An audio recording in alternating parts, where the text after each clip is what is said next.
ಎಲ್ಲರಿಗೂ ನಮಸ್ಕಾರ. 2024ರ interim budget ಏನಿದೆ ಇವತ್ತು ಬಂದಿದೆ, ಮಧ್ಯಂತರ ಬಜೆಟ್.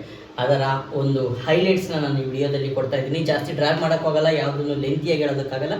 ಒಬ್ಬ ಸಾಮಾನ್ಯ ಪ್ರಜೆಗೆ ಇದರಿಂದ ಏನೇನು ಅನುಕೂಲಗಳಿದೆ ಅಥವಾ ಏನೇನಿದೆ ಹೈಲೈಟ್ಸು, ಒಟ್ಟಾರೆ ಪೂರ್ತಿ ಬಜೆಟ್ನ ಹೈಲೈಟ್ಸ್ನ ಕ್ವಿಕ್ ಅಪ್ಡೇಟ್ ಆಗಿ ಕೊಡ್ತಾ ಇದ್ದೀನಿ ಈ ಒಂದು 4-5 ನಿಮಿಷದ ವಿಡಿಯೋದಲ್ಲಿ. ತಪ್ಪದೇ ನೋಡಿ ಸ್ನೇಹಿತರೆ.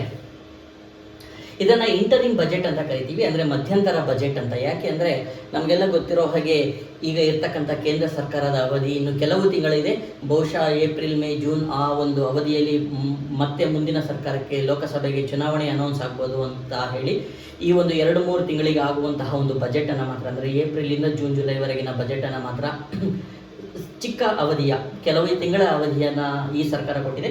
ಲೋಕಸಭೆ ಎಲೆಕ್ಷನ್ ಆದಮೇಲೆ ಮುಂದೆ ಯಾವ ಸರ್ಕಾರ ಗೆಲ್ಲುತ್ತೆ, ಯಾವ ಸರ್ಕಾರ ಬರುತ್ತೆ, ಅಲ್ಲಿನ ಮಿನಿಸ್ಟರ್, ಆಗ ಫೈನಾನ್ಸ್ ಮಿನಿಸ್ಟರು ಮತ್ತೆ ಮುಂದಿನ ಒಂದು ಬಜೆಟನ್ನು ಕೊಡ್ತಾರೆ, ಪೂರ್ಣ ಪ್ರಮಾಣದ ಬಜೆಟನ್ನು. ಹಾಗಾಗಿ ಇದನ್ನು ಮಧ್ಯಂತರ ಅಥವಾ ತಾತ್ಕಾಲಿಕ ಅಥವಾ ಇಂಟರಿಮ್ ಬಜೆಟ್ ಅಂತ ಹೇಳಿ ಕರಿತೀವಿ. ಇವತ್ತು ಸತತ 6ನೇ ಬಾರಿಗೆ ನಿರ್ಮಲಾ ಸೀತಾರಾಮನ್ ಅವರು ಈ ಒಂದು ಬಜೆಟನ್ನು ಇವತ್ತು ಮಂಡನೆ ಮಾಡಿದ್ದಾರೆ. 6 ಬಾರಿ ಬಜೆಟ್ ಮಂಡನೆ ಮಾಡಿ ಒಂದು ದಾಖಲೆಯನ್ನು ಬರೆದಿದ್ದಾರೆ ಅಂತಲೇ ಹೇಳ್ಬೋದು. ಇದಕ್ಕೆ ಮುಂಚೆ PV ನರಸಿಂಹರಾವ್ ಅವರಾಗಿರಬಹುದು ಅಥವಾ ಅರುಣ್ ಜೈಟ್ಲಿ ಆಗಿರ್ಬೋದು, P ಚಿದಂಬರಂ ಆಗಿರ್ಬೋದು, ಇವರೆಲ್ಲ 5 ಬಾರಿ ಬಜೆಟ್ ಮಂಡನೆ ಮಾಡಿದರು. ಮೊರಾರ್ಜಿ ದೇಸಾಯಿ ಅವರು ಸತತವಾಗಿ 6 ಬಾರಿ ಬಜೆಟ್ ಮಂಡನೆ ಮಾಡಿದರು. ಆ ಒಂದು ದಾಖಲೆಯನ್ನು ಇವತ್ತು ಮತ್ತೆ ನಿರ್ಮಲಾ ಸೀತಾರಾಮನ್ ಅವರು ಮುರಿದಿದ್ದಾರೆ. 6ನೇ ಬಾರಿಗೆ ಈ ಒಂದು ಇಂಟರಿಮ್ ಬಜೆಟ್, ಇವತ್ತಿನ ಬಜೆಟನ್ನು ಮಂಡನೆ ಮಾಡಿದ್ದಾರೆ. ಅದರ ಹೈಲೈಟ್ಸ್ ಏನಪ್ಪ ಅಂದರೆ, ಮೊದಲನೇದಾಗಿ ಈ ಬಜೆಟ್ನ ವಿಷಯಕ್ಕೆ ಹೋಗೋದಕ್ಕೆ ಮುಂಚೆ ನಿಮಗೆ ಮತ್ತೊಂದು ಚಿಕ್ಕ ಅಪ್ಡೇಟನ್ನು ಕೊಡ್ತೀನಿ. ಅದೇನೆಂದರೆ ಫಾಸ್ಟ್ಯಾಗ್ ಬಗ್ಗೆ. ಬಹುಶಃ ನೀವೆಲ್ಲ ಕಾರ್ನ ಯೂಸ್ ಮಾಡ್ತಾ ಇರ್ತೀರ ಅನಿಸುತ್ತೆ. ನಿಮ್ಮ ವೆಹಿಕಲ್ಗಳಿಗೆ ನಿಮ್ಮದೇ ಆದಂತಹ ಒಂದು ಫಾಸ್ಟ್ಯಾಗ್ ಇರುತ್ತೆ. ಎಷ್ಟೋ ಜನಗಳಿಗೆ ವಿಚಾರ ಗೊತ್ತಿಲ್ಲದೆ ಇರ್ಬೋದು ಅಂತ ಹೇಳ್ತಾ ಇದ್ದೀನಿ. ನಿಮ್ಮ ಫಾಸ್ಟ್ಯಾಗ್ಗೆ ಕೂಡ KYCಯನ್ನು ಅಪ್ಡೇಟ್ ಮಾಡಬೇಕು. ಒಂದು ವಾಹನಕ್ಕೆ ಒಂದು ಫಾಸ್ಟ್ಯಾಗ್ ಥರ ಇರುತ್ತೆ, ಅದನ್ನು ಅಪ್ಡೇಟ್ ಮಾಡಬೇಕಾಗುತ್ತದೆ. ಈ ಅಪ್ಡೇಟ್ ಮಾಡಲಿಕ್ಕೆ ಲಾಸ್ಟ್ ಡೇಟು ಜನವರಿ 31 ಮೊನ್ನೆ, ಅಂದರೆ ನಿನ್ನೆ ಇತ್ತು. ಮೊನ್ನೆ 2024ರ ಜನವರಿ 31. ಒಂದು ವೇಳೆ ಈ KYCಯನ್ನು ನೀವು ಮಾಮೂಲಿ ಬ್ಯಾಂಕಲ್ಲಿ ಏನು KYC ಅಪ್ಡೇಟ್ ಮಾಡ್ತೀರಾ ಅದೇ ಥರನೇ ಇದು ಕೂಡ ನಿಮ್ಮ ಒಂದು ವೆಬ್ಸೈಟ್ಗೆ ಹೋಗಬೇಕು, ಅದರಲ್ಲಿ ಅಪ್ಡೇಟ್ ಮಾಡಬೇಕು. ಅದು ಹೇಗೆ ಅಂತ ಗೊತ್ತಿಲ್ಲ ಅಂದರೆ ಇದಾದಮೇಲೆ ನಾನು ಮತ್ತೆ ಒಂದು ವಿಡಿಯೋನ ಅದ್ರ ಬಗ್ಗೆ ಮಾಡ್ತಾ ಇದ್ದೀನಿ, ಹೌ ಟು ಅಪ್ಡೇಟ್ ಫಾಸ್ಟ್ಯಾಗ್ ಅಂತ ಹೇಳಿ. ಆ ಒಂದು ವಿಡಿಯೋನ ಕೂಡ ಮಾಡ್ತೀನಿ, ಅದರ ಲಿಂಕನ್ನು ಡಿಸ್ಕ್ರಿಪ್ಷನಲ್ಲಿ ಹಾಕಿರ್ತೀನಿ, ಆಮೇಲೆ ನೋಡ್ಕೊಳ್ಳಿ. ಸೊ ಈ ಒಂದು ಫಾಸ್ಟ್ಯಾಗ್ಗೆ ಅಪ್ಡೇಟ್ ಮಾಡಲಿಕ್ಕೆ KYC ನಿನ್ನೆ ಅಂದರೆ ಜನವರಿ 31 ಲಾಸ್ಟ್ ಡೇಟ್ ಇತ್ತು.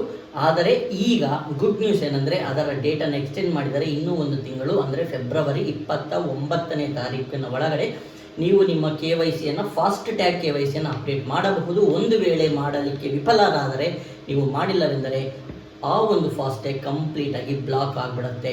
ಆಮೇಲೆ ನೀವು ಯಾವುದೇ ಹೈವೇನಲ್ಲಿ ಓಡಾಡಬೇಕಾದ್ರೆ ಕ್ಯಾಶ್ ಕೊಡಬೇಕು. ನಿಮ್ಗೆ ಆಗಲೇ ಗೊತ್ತಿರೋ ಹಾಗೆ 100 ರೂಪಾಯಿ ಟೋಲ್ ಇದ್ದರೆ ಕ್ಯಾಶ್ ಕೊಟ್ಟಾಗ 200 ರೂಪಾಯಿ ಆಗುತ್ತೆ. ಸೊ ಅದನ್ನು ಅವಾಯ್ಡ್ ಮಾಡಲಿಕ್ಕೆ ದಯವಿಟ್ಟು ನಿಮಗೆ ವಿಚಾರ ಗೊತ್ತಿಲ್ಲ ಅಂದರೆ, ನೀವು ಈಗಾಗಲೇ ಮಾಡಿದರೆ ಓಕೆ, ಬೈ ಚಾನ್ಸ್ ಮಾಡಿಲ್ಲ ಅಂದರೆ ದಯವಿಟ್ಟು ಫಾಸ್ಟ್ಯಾಗಲ್ಲಿ KYCಯನ್ನು ಅಪ್ಡೇಟ್ ಮಾಡಿ.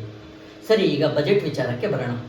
ಇವತ್ತು ನಿರ್ಮಲಾ ಸೀತಾರಾಮನ್ ಅವರು ಕೊಟ್ಟಿರ್ತಕ್ಕಂಥ ಇಂಟರಿಮ್ ಬಜೆಟ್ನ ಒಂದು ಮುಖ್ಯ ಅಂಶ, ಸಾಮಾನ್ಯವಾಗಿ ನಾವು ಮೊದಲು ನೋಡುವಂತಹ ಅಂಶ ಇದೆ, ಒಬ್ಬ ಟ್ಯಾಕ್ಸ್ ಪೇಯರು, ಇನ್ಕಮ್ ಟ್ಯಾಕ್ಸ್ ಪೇಯರ್ಗೆ ಎಷ್ಟಾಗಿದೆ, ಸ್ಲ್ಯಾಬ್ ಎಷ್ಟಿದೆ. ಇವಾಗ 3 ಲಕ್ಷದ ಏನೋ ಸ್ಲ್ಯಾಬ್ ಇದೆ ಫ್ರೀ, ಅದಾದಮೇಲೆ 7 ಲಕ್ಷ ಸ್ಲ್ಯಾಬ್ ಇದೆ. ಈ ಒಂದು ಸ್ಲ್ಯಾಬ್ಗೆ ಏನಾಗತ್ತೆ ಅಂತ ನೀವು ಕೇಳಿದರೆ, ಇದು ಇಂಟರಿಮ್ ಮಧ್ಯಂತರ ಬಜೆಟ್ ಆಗಿರೋದ್ರಿಂದ ಸಾಮಾನ್ಯವಾಗಿ ಯಾರೇ ಆಗಲಿ ಮಧ್ಯಂತರದ ಬಜೆಟ್ನಲ್ಲಿ ಜಾಸ್ತಿ ರಿಸ್ಕನ್ನು ತಗೊಳ್ಳೋದಿಲ್ಲ, ಏನೂ ಚೇಂಜಸ್ ಮಾಡೋದಿಲ್ಲ. ಹಾಗಾಗಿ ಟ್ಯಾಕ್ಸ್ನ ವಿಚಾರಕ್ಕೆ ಬಂದರೆ, ಈಗ ಮುಂಚೆ ಏನಿತ್ತೋ ಅದೇ ಸ್ಲ್ಯಾಬ್ ಹಾಗೆಯೇ ಮುಂದುವರಿಯಲಿದೆ ಇನ್ನೂ ಕೆಲವು ತಿಂಗಳವರೆಗೆ. ಮೇ ಬಿ ಜೂನ್ ಜುಲೈನಲ್ಲಿ ಮತ್ತೊಂದು ಹೊಸ ಸರ್ಕಾರ ಬಂದಾಗ BJP ಸರ್ಕಾರನೇ ಬರ್ಬೋದು ಅಥವಾ ಕಾಂಗ್ರೆಸ್ ಬರ್ಬೋದು, ಅಥವಾ ಯಾವ ಸರ್ಕಾರ ಅಧಿಕಾರಕ್ಕೆ ಬರುತ್ತೆ ಅವರು ಮತ್ತೆ ಒಂದು ಹೊಸ ಬಜೆಟನ್ನು ಪೂರ್ಣ ಪ್ರಮಾಣದ ಇದನ್ನು ಮಂಡನೆ ಮಾಡ್ತಾರೆ. ಆಗ ಮತ್ತೆ ಬಹುಶಃ ಟ್ಯಾಕ್ಸ್ ಸ್ಲ್ಯಾಬು ಹೆಚ್ಚು ಕಮ್ಮಿ ಆಗ್ಬೋದು. ಬಟ್ ಆದರೆ ಈಗ ಪ್ರಸ್ತುತ ಒಬ್ಬ ಟ್ಯಾಕ್ಸ್ ಪೇಯರ್ಗೆ ಏನು ಚೇಂಜಸ್ ಇಲ್ಲ. ಇವಾಗಿನ ತನಕ ಏನಿದೆ ಅದೇ ಟ್ಯಾಕ್ಸ್ ಸ್ಲ್ಯಾಬು ಮುಂದುವರಿಯಲಿದೆ. ಇನ್ನೂ ಒಂದು ವಿಚಾರ ಏನಂದರೆ, ಆಶಾ ಕಾರ್ಯಕರ್ತೆಯರು ಅಥವಾ ಅಂಗನವಾಡಿ ಕಾರ್ಯಕರ್ತೆಯರು ಏನಿದ್ದಾರೆ ಅವರಿಗೆ ಇದರಲ್ಲಿ ಒಂದು ಗುಡ್ ನ್ಯೂಸ್ ಇದೆ. ಅಂಗನವಾಡಿ ಕಾರ್ಯಕರ್ತೆಯರು ಮತ್ತು ಆಶಾ ಕಾರ್ಯಕರ್ತೆಯರಿಗೆ ಆರೋಗ್ಯ ಸೇವೆಯನ್ನು ವಿಸ್ತರಣೆ ಮಾಡ್ತಾ ಇದ್ದಾರೆ. ಮತ್ತು ಇತ್ತೀಚೆಗೆ ಹೆಣ್ಣುಮಕ್ಕಳಲ್ಲಿ ಹೆಚ್ಚಾಗಿರ್ತಕ್ಕಂಥ ಒಂದು ಪ್ರಾಬ್ಲಮ್ ಏನಿದೆ, ಸರ್ವಿಕಲ್ ಕ್ಯಾನ್ಸರ್, ಗರ್ಭಾಶಯದ ಕ್ಯಾನ್ಸರ್, ಅದನ್ನು ಕೂಡ ಈ ಬಾರಿ ಕನ್ಸಿಡರ್ ಮಾಡಿದ್ದಾರೆ. ಆ ಒಂದು ಗರ್ಭಾಶಯ ಕ್ಯಾನ್ಸರ್ ಏನಿದೆ ಅಥವಾ ಸರ್ವಿಕಲ್ ಕ್ಯಾನ್ಸರ್, ಇದಕ್ಕೆ ಲಸಿಕೆಯನ್ನು ಉಚಿತವಾಗಿ ಕೊಡುವಂತಹ ಒಂದು ವ್ಯವಸ್ಥೆಯನ್ನು ಕೂಡ ಈಗ ಈ ಸರ್ಕಾರ ಈ ಒಂದು ಬಜೆಟ್ನಲ್ಲಿ ಹಮ್ಮಿಕೊಂಡಿದ್ದಾರೆ. ಮತ್ತು ರಾಜ್ಯಗಳಿಗೆ ಕೇಂದ್ರದಿಂದ 75,000 ಕೋಟಿ ಬಡ್ಡಿ ರಹಿತ ಸಾಲ ದೊರೆಯಲಿದೆ. ಅದಾದಮೇಲೆ ಮೀನುಗಾರರಿಗೆ ಅಂತೇಳಿ ಒಂದು ವಿಶೇಷವಾದಂತಹ ಒಂದು ಪ್ರಾಧಿಕಾರವನ್ನು ರಚನೆ ಮಾಡ್ತಾ ಇದ್ದಾರೆ. ಇನ್ನೂ 3 ಪ್ರಮುಖ ರೈಲ್ವೆ ಕಾರಿಡಾರ್ಗಳು ಬರ್ತಾ ಇದೆ. ಮೆಟ್ರೋ ಟ್ರೈನ್ನ ವ್ಯವಸ್ಥೆ ಕೂಡ ಮತ್ತೊಂದಷ್ಟು ಸಿಟಿಗಳಿಗೆ, ಚಿಕ್ಕ ಸಿಟಿಗಳಿಗೆ ವಿಸ್ತರಣೆ ಮಾಡುವಂತಹ ಒಂದು ಐಡಿಯಾ ಪ್ಲಾನನ್ನು ಕೂಡ ಇದರಲ್ಲಿ ಹಾಕ್ಕೊಂಡಿದ್ದಾರೆ. ಸುಮಾರು 1 ಕೋಟಿ ಮನೆಗಳಿಗೆ ಸೋಲಾರ್ ಪ್ಯಾನಲನ್ನು ಅಳವಡಿಸಲಾಗುತ್ತೆ ಮತ್ತು 300 ಯೂನಿಟ್ ವಿದ್ಯುತ್ತನ್ನು ಕೂಡ ಉಚಿತವಾಗಿ ಕೊಡ್ತಾ ಇದ್ದಾರೆ.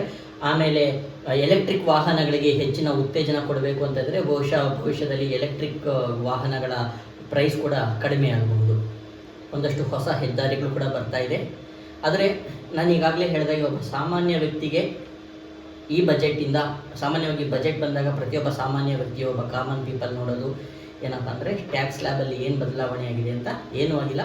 ಮತ್ತು 10 ದಿನದಲ್ಲಿ TDS ಅಮೌಂಟ್ ಏನಿದೆ ಅದನ್ನು 10 ದಿನದೊಳಗಡೆ ರೀಫಂಡ್ ಮಾಡಬೇಕು ಅನ್ನುವಂತಹ ಒಂದು ಯೋಜನೆ ಕೂಡ ಇದರಲ್ಲಿ ಹಮ್ಮಿಕೊಂಡಿದ್ದಾರೆ. ಹೀಗಾಗಿ TDS ರೀಫಂಡ್ ಕೂಡ 10-15 ದಿವಸದೊಳಗಡೆ ಅಂದರೆ ವಿತಿನ್ 10-15 ಡೇಸ್ ಆಗುತ್ತೆ. ಮತ್ತು ಟ್ಯಾಕ್ಸ್ ಸ್ಲ್ಯಾಬ್ನಲ್ಲಿ ಬದಲಾವಣೆ ಇಲ್ಲ, ಹೆಚ್ಚಿನ ಯಾವುದೇ ರೀತಿಯ ಬದಲಾವಣೆಗಳಿಲ್ಲ. ಅಂದರೆ ಒಟ್ಟಾರೆಯಾಗಿ ದೇಶದ ಅಭಿವೃದ್ಧಿಗೆ ಬೇಕಾಗಿರ್ತಕ್ಕಂಥ, ಈಗಾಗಲೇ ಮೀನುಗಾರಿಕೆ ಹೇಳಿದಾಗೆ ಮತ್ಸ್ಯ ಸಂಪದ ಯೋಜನೆ ಇರ್ಬೋದು, ಅಥವಾ ಸರ್ವಿಕಲ್ ಕ್ಯಾನ್ಸರ್ ಇರ್ಬೋದು, ಅಥವಾ ಅಂಗನವಾಡಿ ಅಥವಾ ಆಶಾ ಕಾರ್ಯಕರ್ತೆಯರಿಗೆ ಅಂತ ಹೇಳ್ಬಿಟ್ಟು ಹೆಚ್ಚಿನ ಪ್ರಮಾಣದ ಆರೋಗ್ಯ ಒಂದು ವಿಸ್ತರಣೆ ಇರ್ಬೋದು, ಈ ರೀತಿಯ ಒಂದಷ್ಟು ವಿಚಾರಗಳನ್ನು ಈ ಒಂದು ಬಜೆಟ್ನಲ್ಲಿ ಹಮ್ಮಿಕೊಂಡಾಗಿದೆ. ಇದು ಒಟ್ಟಾರೆಯಾಗಿ ಒಬ್ಬ ಕಾಮನ್ ಪೀಪಲ್ಗೆ ಈ ಒಂದು ಬಜೆಟ್ನಿಂದ ಸಿಗಬಹುದಾದಂಥ ಮೇನ್ ಹೈಲೈಟ್ಸ್ನ ನಾನು ಈ ವಿಡಿಯೋದಲ್ಲಿ ಕವರ್ ಮಾಡಿದ್ದೀನಿ. ದಯವಿಟ್ಟು ಈ ವಿಡಿಯೋ ನಿಮಗೆ ಇಷ್ಟ ಆಗಿದ್ದರೆ ಕಮೆಂಟ್ ಮಾಡಿ, ಅಥವಾ ಯಾವುದಾದ್ರು ಪಾಯಿಂಟ್ ಬಿಟ್ಟೋಗಿದ್ರೆ ದಯವಿಟ್ಟು ಮೆನ್ಷನ್ ಮಾಡಿ. ಮತ್ತೊಂದು ವಿಡಿಯೋನ ನಾನು ಮಾಡ್ತಾ ಇದ್ದೀನಿ. ಮತ್ತು ನಾನು ಈಗಾಗಲೇ ಹೇಳಿದಾಗೆ ಫಾಸ್ಟ್ ಟ್ಯಾಗನ್ನು ಯಾವ ರೀತಿ ಮಾಡೋದು ಅನ್ನುವ ಒಂದು ವಿಡಿಯೋನ ಕೂಡ ಆದಷ್ಟು ಬೇಗನೆ ಮಾಡಿ ನಾನು ಹಾಕ್ತಾ ಇದ್ದೀನಿ. ಎಲ್ಲರಿಗೂ ನಮಸ್ಕಾರ, ಒಳ್ಳೆಯದಾಗಲಿ.